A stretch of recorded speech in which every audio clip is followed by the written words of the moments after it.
Yoo yaashama akkam jirtu nagaaf jaalalli waaqayyo bakka jirtan hundatti isiniif haa baay'atu tokko YouTube channel boonsaa addisuu guuteetii YouTube channel kanaan barsiisa sagalee waaqayyo odeeffannoowwan wayitaawaa kan kiristiyaanaa ta'an akkasumas viidiyoowwan babbareedoo jireenya fuula keenyaaf bu'aa buusaniif isiniif dhiyeessina.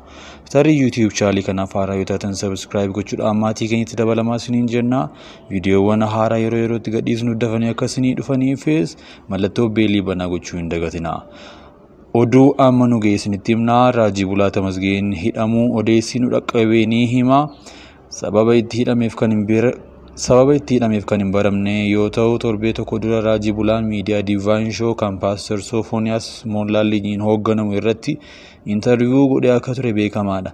Waliin dubbii isaa keessatti Jaalmaroonas magaalaa Finfinnee ni dhufa waldaas ni eegala rivaayivaalii guddaan akka Afrikaatti isaan ni eegalama jechuun dubbatee ture. Kana qofaas osoo hin taane waldaan Jaalmaroo Finfinnee keessatti eegalu naannoo istaadiyeemii amma exhibition ma'aakal jedhamuun beekamu waldaa guddaan ijaara jechuudhaan dubbatee ture. Raajii Bulaan manni jireenyaa Jaalmaroo naannoo Awwaaree gara Kaasaanchiisitti geessu jechuun masaraa mootummaatti siqa jechuun dubbatee turuun isaanii yaadatama. Tarii Raajii Bulaa Tamasgeen sababii miidiyaa Divine Show irratti dubbateef hidhamee laata shakkiin jedhu ni jiraata. Odeeffannoo jiru duukaa buunee isinitti himna. በቅርቡ ወይም አፍታሙ ወይም እርሚያስ ይሄን ሚዲያ ካልዘጋችሁ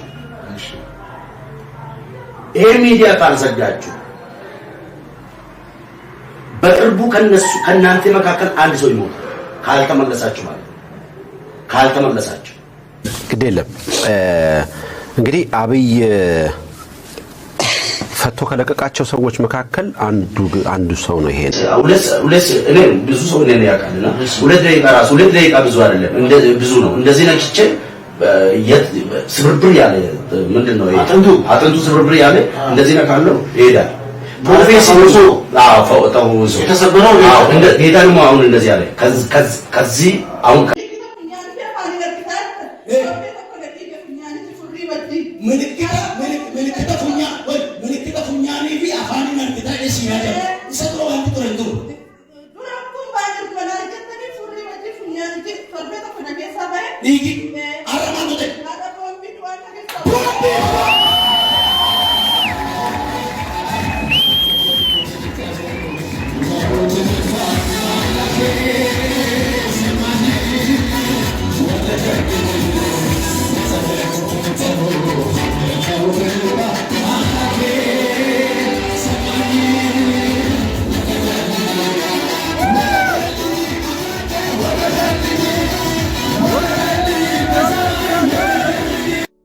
ስብርብር ያለ ምንድነው አጥንቱ ስብርብር ያለ እንደዚህ ነው ካለው ይሄዳል።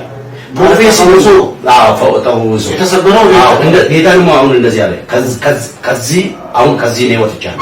እሺ አይደለም ወደ ፍጥራ ሊገባ ነው። ምንድነው ፍጥራው? አሁን ለምሳሌ እጅ የሌለ እግር የሌለ ይበቅላል። አሁን ወደዛ ከፋል አሁን በቅርቡ አሳያለሁ። ምንም ታሳይ ማለት በእሱ አገልግሎት ጀምራለሁ ማለት ነው። ወደ የፈጠርክ ይሄ ነው። እኔ የኔ ህይወት ላይ ያልሆነ ድንቅ የለም።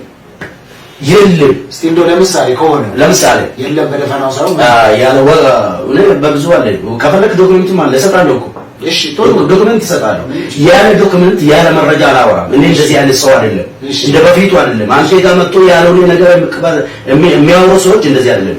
እሺ ተጨባጭ የሆነ መረጃ ያለው እሱ ነው ያስቀምጥላችሁ። ችግር የለም ታስቀምጣለህ፣ ታሳያለህ። እኔ ጋር የሚመጣ ሰው ለእንቆቅልሹ መፍትሄ አግኝቶ ነው የሚሄደው። እግዚአብሔር ይመስገን። እሺ ስልኩን መካከል ብዙ ነው 4-3 ከፈለክ 10 ማለት ነው። ችግር የለም። እንደ ጥቂቱ 2-3 ነገር ይበቃኛል። አንድ ጊዜ ወቅት የመንጎ ፍሬ ወቅት የሚገኝበት ወቅት አላበረም። እሺ እና በጣም ምግብ ፈለጉና ምግብ አጣሁ። ምግብ በችግር ውስጥ ነበርኩና ምን ሆነ የተቸገርከው? ገንዘብ የለም ነበር? ገንዘብም አልነበረም። እሺ ሚሽነር ነኝ የሄድኩ አገለግላለሁ። እሺ ፒሲ ላይ በፊት እኛ አገልግሎት ስንጀምር ትራንስፖርት የሚባል የለም። እሺ በእግር ነው የምትሄደው።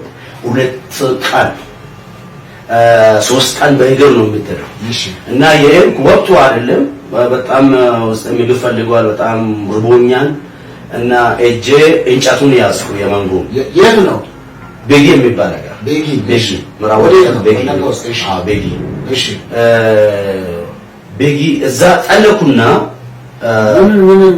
እንጨቱን ይዤ ማንጎ ላይ oduu keenya kan biraatiin waa'ee dastaa hin sarmuu namni amantaa kiristaanaa hin taane tokko dubbii dubbate qabaa isinitti himnaa akka armaan gaditti nu hordofaa. Nama jaallatamaa fi kabajamaa faarfataa dastaa hin sarmuu faarfataadhaa jedhee illee waamuu irra guutaa artii Oromoo yoon jedhee wantan itti salphadhu hin qabu. Waa'ee isaa dubbachuun koo amantaa isaa hordofee miti hojii gaarii ni hojjetu akkan dubbadhuuf na dirqimsiise. faarfataa dastaa hin sarmuu nama mirga Oromoof qabsaa jiru keessaa isa tokko ni seenyummaa isaa irra dhaabbatee hojii boonsaa hedduu hojjetee namoota hedduuf fakkeenya ta'eera. Hojii goonni artii kun gama amantaatiin kiristaanota boonse tokko akka aadaa Oromootti bifa geerarsaan faarfateera aadaa Oromootiin jechuudha. Lama uffata aadaa Oromoo uffatee faarfachuun nama yeroo jalqabaaf uffata aadaa Oromootiin faarfatee ta'uun ergasii namoota hedduuf fakkeenya ta'e. Sadii aadaa amantaa keenya miti jedhamee osoo qeeqamuu uffata aadaa Oromootiin faayamee irreecha hora Finfinnee irratti hirmaachuun ilaalcha kiristaanummaa gaarii argisiise. Afur hojii rabbiittiin nun galchu jedhee hojii rabbiittiin nun galchuu yaada jedhamu osoo dhiyeessaa fi jiranuu mirga Oromoo sarbameef amantaan koo nan dhorku jedhee saba isaaf qabsaa'u erga eegalee barri bobboleera. Shan faarfata aadaa Oromootiin ragadaan shubbisaan shimala isaa qabatee faarfachuun aadaa saba irraa dhalateetti fayyadamee eenyummaa Oromootaa addunyaatti mul'isidha.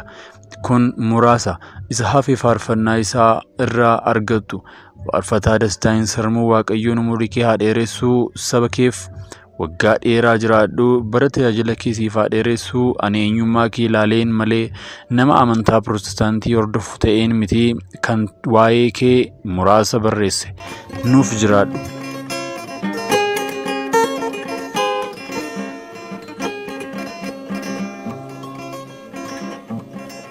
Jilbee fadhee tilaamee guyyaa rakkootii yaaseyaan Eda irraa fagaadhe ogaa biyyaa addee namni hin jirretti kophaa kiyya tuffattee hin tarreana jaalaltii jechuun kana. Jilbee fadhee tilaamee guyyaa rakkootii yaaseyaan Eda irraa fagaadhe ogaa biyyaa addee namni hin jirretti kophaa kiyya tuffattee hin tarreana jaalaltii jechuun kana.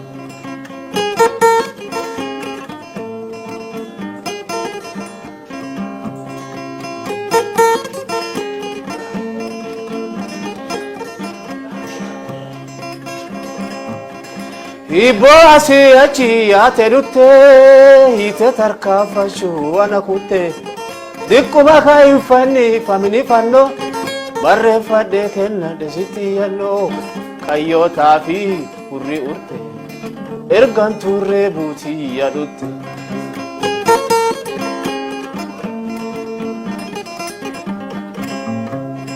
Jilbee fadhee tilaamee guyyaa rakkootii yaasiraan Eda irraa fagaadhe ogaa biyyaa addee namni hin jirretti qofiitiyyaa tuffattee hin tarreana jaalaltii jechuun tanaa.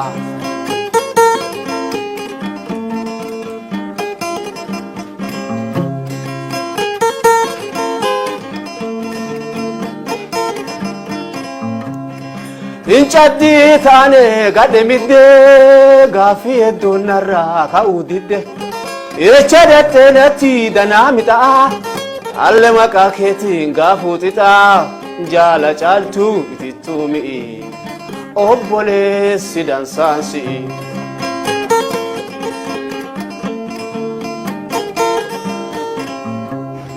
Jilbee fadhee tilaamee guyyaa rakkootii yaasiyame Eda irraa fagaadhe ogaa biyyaa addee namni hin jirretti kophaa kiyyaa tufatte intarre ana jaalalti jechuun tana.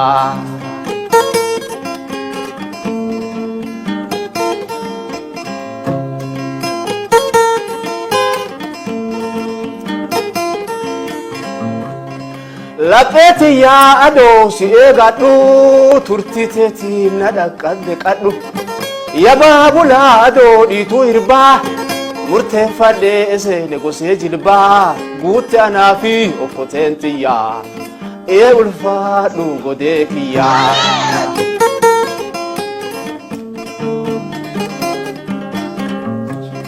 jilbe fade tilame guyara kotiya sihame ederra fagade hogabiya adena minjirti kopakiya tufati intarre ana jaalalti jechuun tana.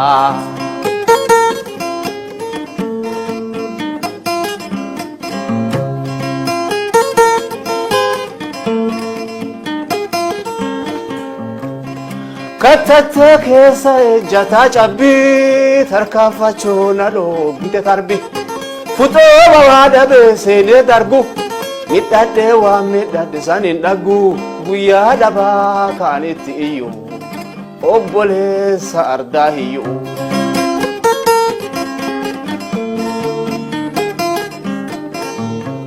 Guyyaa dhabaa kaanitti iyyuu itti hirkuu gaafa hiyyuu.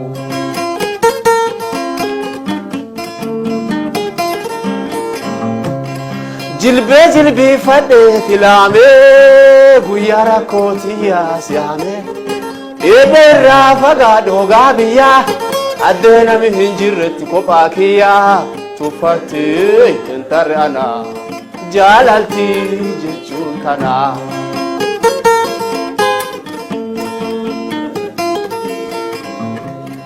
Golla makiya sitiyasa gada fange falfaltichi isi tanan sange galme durrisichi ana mudde cufu shallamuti isu gudde gaafa nyaapi tiyo hafe maqaa keeti waammadhe hafe.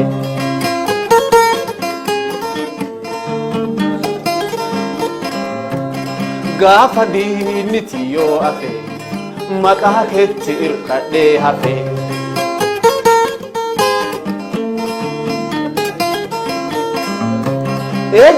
Jilbe fade tilame guyara kotiya siame ederra fagade hogabiya adena mi hinjirti kopakiya tufate intarre ana jaalalti jechuun tana.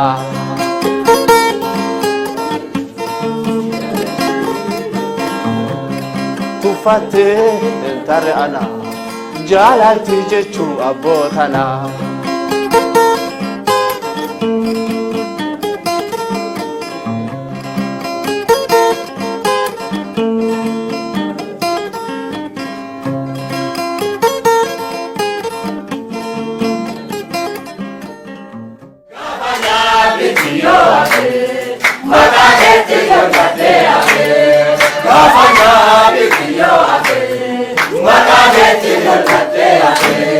Gafanya